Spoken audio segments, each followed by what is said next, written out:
اعوذ باللہ من الشیطان الرجیم بسم اللہ الرحمن الرحیم الحمدللہ والصلاة والسلام علی رسول اللہ وآل رسول اللہ واللعنۃ الدائمہ علی اعدائہم اعداء اللہ اما بعد فقد قال اللہ تبارک وتعالی فی کتابہ المجید وفرقانہ الحمید وقولہ الحق ان اللہ وملائکتہ یصلون علی النبی یا ایھا الذین آمنوا صلوا علیہ وسلموا تسلیما۔ ماہ مبارک رمضان ماہ دعا و مناجات ہے، اور سابقہ دروس میں ہم یہ عرض کر چکے کہ دعا ذاتی طور پر خدا کو مطلوب ہے، طلب ہماری کوئی ہو یا نہ ہو، خدا کے ساتھ بیٹھنا، نجوا کرنا، مناجات کرنا، سرگوشی کرنا، یہ اللہ تبارک تعالیٰ کو محبوب ہے، اور انسان کے لیے بہت ضروری ہے کہ اپنے رب کے ساتھ بیٹھے اور بات کرے۔ آداب دعا اور مناجات میں ہم نے عرض کیا کہ مناجات کو جن چیزوں پر مشتمل ہونا چاہیے، سب سے پہلے مدحت و ثناء پروردگار ہو، خداوند تبارک تعالیٰ کی ثنا اور حمد ہو۔ اور ہم نے نمونے دیکھے دعا افتتاح میں، ایک نمونہ کہ کس طرح سے ائمہ طاہرین علیہ الصلوۃ والسلام نے اور معصومین علیہ الصلوۃ والسلام نے ہمیں یاد دلایا ہے، سکھایا ہے کہ ثناء پروردگار مناجات میں کیسے کرنی ہے۔ دوسری بات جو ضروری ہے مناجات میں اور دعا میں، وہ سرکار نبی کریم صلی اللہ علیہ وآلہ وسلم اور آپ کی پاک آل پر درود و سلام ہے۔ آج جو خطبے میں آیہ کریمہ تلاوت کی، اس کی روشنی میں سرکار کی ذات پر اور آپ کی آل پر درود و سلام بھیجنا واجب ہے۔ ان اللہ و ملائکتہ یصلون علی النبی، بے شک اللہ اور اللہ کے ملائکہ درود و سلام بھیجتے ہیں، صلوات بھیجتے ہیں علی النبی، نبی پر، یا ایھا الذین آمنوا، اور پھر مومنوں سے خطاب الہی ہے کہ اے وہ لوگو جو ایمان لائے، صلو علیہ، صلوات بھیجو نبی پر، وسلموا تسلیما، اور درود و سلام بھیجو آپ کی ذات پر اور آپ پر۔ یہ آیہ کریمہ جو سورہ مبارکہ احزاب کی آیہ نمبر 56 ہے، جب یہ نازل ہوئی تو آپ سے پوچھا اصحاب نے کہ یا رسول اللہ، ہم آپ پر کیسے صلوات و سلام بھیجیں؟ تو آپ صلی اللہ علیہ وسلم نے ارشاد فرمایا کہ کہو اللہم صلی علی محمد و آل محمد۔ یہ صلوات کا طریقہ سرکار رسالت میں آپ صلی اللہ علیہ وسلم نے ارشاد فرمایا اور بتایا۔ مسلمان چونکہ آل کے ساتھ بغض رکھتے ہیں، دشمنی رکھتے ہیں، تو بہت سارے مسلمان صلی اللہ علیہ وسلم پڑھ دیتے ہیں، یوں درود و سلام بھیجتے ہیں۔ لیکن روایات میں بڑی سختی سے سرکار رسالت میں آپ صلی اللہ علیہ وسلم نے روکا، فرمایا کہ لا تصلوا علی الصلاۃ البتراء۔ تمام فریقین کی کتابوں میں یہ روایت موجود ہے کہ آپ نے فرمایا کہ مجھ پر دم بریدہ صلوات نہ بھیجو۔ صحابہ نے عرض کی یا رسول اللہ، صلوات بترا کیا ہوتی ہے، دم بریدہ صلوات کیا ہوتی ہے؟ تو آپ نے فرمایا یہ کہنا کہ صرف اللہم صلی علی محمد کہنا، یہ دم بریدہ صلوات ہے، جس کی دم کٹی ہوئی ہے۔ آپ نے فرمایا بلکہ یوں کہو اللہم صلی علی محمد و آل محمد، میرے ساتھ میری آل پر بھی درود و سلام بھیجو۔ اب بعض راویوں نے اور محدثین نے یہاں علی کا فاصلہ کیا، اللہم صلی علی محمد و علی آل محمد۔ دیکھا کہ فریقین کی فقہ میں صلوات محمد و آل محمد دونوں پر صلوات بھیجنا کم از کم نماز میں، تشہد نماز میں واجب ہے۔ اللہ تبارک تعالیٰ جیسے اپنی بندگی دیکھنا چاہتا ہے، اپنی ثنا سننا چاہتا ہے، اللہ تبارک تعالیٰ اسی طرح سے نبی کریم اور آپ کی پاک آل پر درود و سلام و صلوات سننا چاہتا ہے۔ چنانچہ آپ صلی اللہ علیہ وآلہ وسلم نے ارشاد فرمایا، یہ جو علی کا درمیان میں فاصلہ ڈالتے ہیں، تو آپ نے فرمایا لا تفصلوا بینی و بین آلی فی الصلاۃ علیہ، میرے اور میری آل پر صلوات بھیجنے میں درمیان میں فاصلہ نہ ڈالو، میرے اور میری آل کے درمیان۔ اور اس کی جو چیز تائید کرتی ہے وہ بہت زیادہ روایات سرکار رسالت میں آپ صلی اللہ علیہ وسلم کی، من جملہ حدیث قصہ فَإِنَّهُمْ مِنِّي وَأَنَا مِنْهُمْ لَحْمُهُمْ لَحْمِي دَمُهُمْ دَمِي يُعْلِمُنِي مَا يُعْلِمُهُمْ يَحْزُنُنِي مَا يَحْزُنُهُمْ۔ نتیجہ یہ ہے کہ جس طرح سے خداوند تبارک تعالیٰ کی مدحت ضروری ہے، اسی طرح سے سرکار رسالت میں آپ صلی اللہ علیہ وسلم اور آپ کی آل پر درود و سلام و صلوات واجب اور ضروری ہے۔ اب یہ درود و صلوات و سلام ویسے بھی جب بھی انسان کے پاس وقت ہو، لیکن ہمیں معلوم نہیں ہے کہ اہل بیت پر، سرکار نبی کریم صلی اللہ علیہ وسلم پر درود و سلام و صلوات بھیجنا کیسے ہے، اس کا ادب کیا ہے، الفاظ کیا ہونے چاہیے، ان کا مقام کیا ہے۔ تو یہ چیز مناجاتیہ ادب میں معصور اور منقول ادعیہ و مناجات میں ائمہ طاہرین علیہ السلام نے ہمیں سکھائی ہیں۔ جو لوگ ادعیہ سے، سیف سجادیہ سے، مفاتیح الجنان سے، باقی جو مناجات و دعاؤں کی اور اعمال کی کتابیں ہیں ان سے آشنا ہیں، وہ اچھی طرح سے جانتے ہیں کہ کس طرح سے ان کتابوں میں، ان معصور اور منقول دعاؤں میں تفصیل کے ساتھ نبی کریم صلی اللہ علیہ وسلم اور آپ کی پاک آل پر درود و سلام بھیجا گیا ہے۔ بہترین سے بہترین الفاظ جس سے برتر کوئی ثنا ہم کر ہی نہیں سکتے۔ لہٰذا ضروری ہے کہ ہم جب مناجات پڑھتے ہیں، دعا پڑھتے ہیں، تو ہماری توجہ ہو کہ ہم ضمن دعا کے ضمن میں دو کام کر رہے ہیں۔ ایک یا ایھا الذین آمنوا صلوا علیہ کا جو حکم ہے اس حکم کی بجاوری کر رہے ہیں، ایک واجب فریضہ ادا کر رہے ہیں۔ دوسرا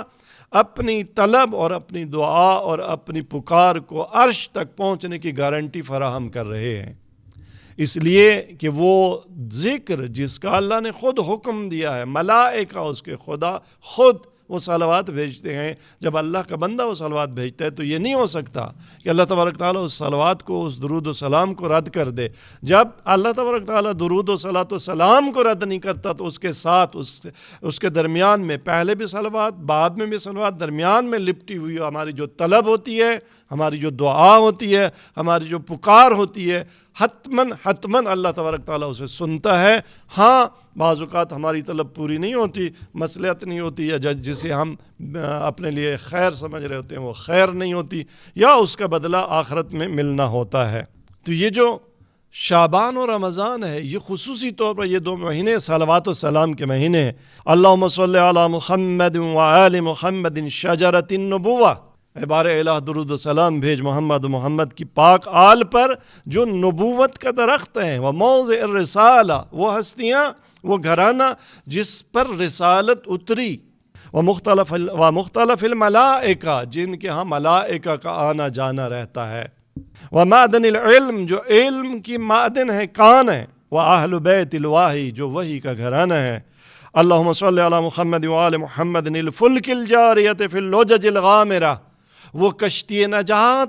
جو خطرناک اوقیانوس میں تیر رہی ہے، جو اس پر سوار ہو گیا وہ نجات پا گیا، اور جو اس کشتی کو ترک کر دے، اس کشتی پر سوار نہ ہوا، وہ غرق ہو جاتا ہے۔ واللازم لہم لاحق، جو ان کے نقش پا پر چلتا ہے، جو حکم انہوں نے دیا ہے، جیسا نماز کا طریقہ انہوں نے بتایا ہے، اس میں اپنی مرضی کے مطابق اضافے نہیں کرنے، اس میں کمیاں نہیں کرنی، جیسا روزہ طریقہ بتایا، جس طرح حج کا طریقہ بتایا، جس طرح سے باقی اعمال کا طریقہ بتایا، ان کے ساتھ ساتھ نہ آگے بڑھنا اور نہ پیچھے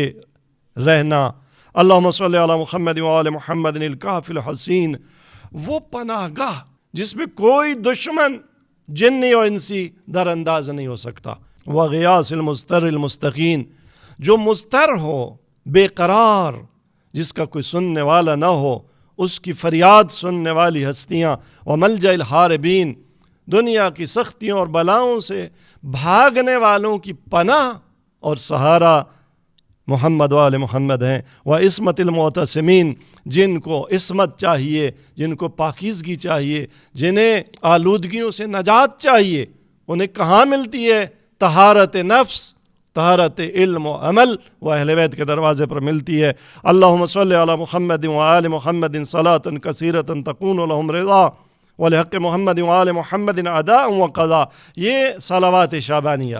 جس مہینے میں اب ہمیں ماہ مبارک رمضان، اس میں ہر دن اور رات کی جو دعائیں ہیں پہلے حصے کے اعمال میں امام صادق علیہ الصلوۃ والسلام نے ابو بصیر سے فرمایا کہ ہر دن اور رات ان الفاظ میں، میرے الفاظ میں، کہ ہم نے کیا کرنا ہے، محمد و آل محمد کی ذات پر درود و سلام بھیجنا ہے۔ ایک طلب ہے ہماری خدا کی بارگاہ سے، اولاد مانگتے ہوں، رزق مانگتے ہوں، نوکری مانگتے ہوں اور ہزاروں حاجات مانگتے ہوں، اس ماہ مبارک رمضان میں ایک چیز جو امام صادق نے فرمائی، کیا مانگے؟ وَأَسْأَلُكَ بِفَضْلِكَ وَرِضْوَانِكَ أَن تُصَلِّ عَلَى مُحَمَّدٍ وَأَهْلِ بَيْتِهِ۔ ہماری ایک طلب خدا سے یہی ہونی چاہیے کہ بار الہ تجھے تیرے فضل اور رضوان کا صدقہ، اس کا واسطہ دے کر میں کیا مانگتا ہوں کہ تو محمد و آل محمد اور اہل بیت محمد پر درود و صلاۃ و سلام بھیج۔ نمونے بہت زیادہ ہیں دعا افتتاح سے، چند جملے کہ جن میں ہم یوں ان ذوات مقدسہ پر صلاۃ و سلام بھیجتے ہیں۔ اللہم صلی علی محمد عبدک و رسولک و امینک و صفیک و حبیبک۔ اے بار الہ تو درود و سلام و صلاۃ بھیج محمد پر جو تیرا عبد ہیں، جو تیرے رسول ہیں، جو تیرے امین ہیں، جو تیرے خالص شدہ ہے، خالص کردہ ہیں، حبیب کا تیرے حبیب ہے، خیرات کا جن کا تو نے انتخاب کیا، من خلقک اپنی پوری مخلوق میں سے، وحافظ سر کا جو تیرے راز کے محافظ، ومبلغ رسالات کا افضل و احسن و اجمل و اکمل و ازکا و انما و اطیب و اطہر و اسنا۔ کیسی صلوات! افضل سب سے افضل، احسنا سب سے بہترین، اجملا سب سے جمیل ترین خوبصورت، اکملا سب سے کامل ترین، ازکا طاہر تر، انما زیادہ نمو پانے والی، اطیب طیب، اطہر اسنا طولانی ترین، و اکثر سب سے بیشتر، ما صلیت و بارکت و ترحمت و تحننت و سلمت علی احد من عبادک و انبیائک و رسلک و صفتک۔ اس کائنات پر آدم سے لے کر جناب خاتم تک بار الہ جتنے تیرے نیک بندے گزرے، انبیاء گزرے، اولیاء گزرے، ابراہیم و موسیٰ و اسحاق و یعقوب و یحییٰ و زکریا گزرے، ان پر تیرا جو درود و سلام و صلوات تھا، اس سے افضل، اس سے احسن، اس سے اجمل، اس سے اکمل، اس سے ازکا، اس سے انما، اس سے اطیب، اس سے اطہر، اس سے اسنا، اس سے اکثر اس صلاۃ و سلام بھیج محمد و اہل بیت محمد پر۔ اللہم صلی علی، پھر نام لے کر ایک ایک معصوم کا، علی علی امیر المومنین وصی رسول رب العالمین عبدک و ولیک و اخی رسولک و حجتک علی خلقک و آیتک الکبریٰ۔ تیری سب سے بڑی نشانی کائنات میں بعد از نبی کریم والنبأ العظیم، سب سے بڑی خبر، وصلی علی الصدیقۃ الطاہرہ فاطمہ سیدۃ نساء العالمین، وصلی علی صبطی الرحمہ و امامی الہدیٰ الحسن والحسین سید شباب اہل الجنہ۔ باقی ائمہ، وصلی علی ائمۃ المسلمین علی بن الحسین و محمد بن علی و جعفر بن محمد و موسیٰ بن جعفر و علی بن موسیٰ و محمد بن علی و علی بن محمد والحسن بن علی والخلف الہادی المہدی۔ کب ہمیں معلوم تھا کہ اتنے پیارے الفاظ میں، ان الفاظ میں سرکار رسالت میں آپ صلی اللہ علیہ وسلم اور آپ کی پاک آل پر درود و صلاۃ و سلام بھیجیں۔ یہ مناجات اور عدیے ماہ مبارک رمضان ہے جو ہمیں ثناء اہل بیت اور درود و سلام و صلوات کا سلیقہ اور طریقہ بتاتی ہیں۔ بار الہ ہمیں اس مہینے میں یہ جو فریضہ ہے مودت فی القربہ کا، یہ جو اجر رسالت ہے، یہ جو درود و صلاۃ و سلام کا فرض ہے، اسے بہترین طریقے سے اور خود معصومین کے الفاظ میں ادا کرنے کی توفیق عطا فرما۔ والسلام علیکم ورحمۃ اللہ وبرکاتہ۔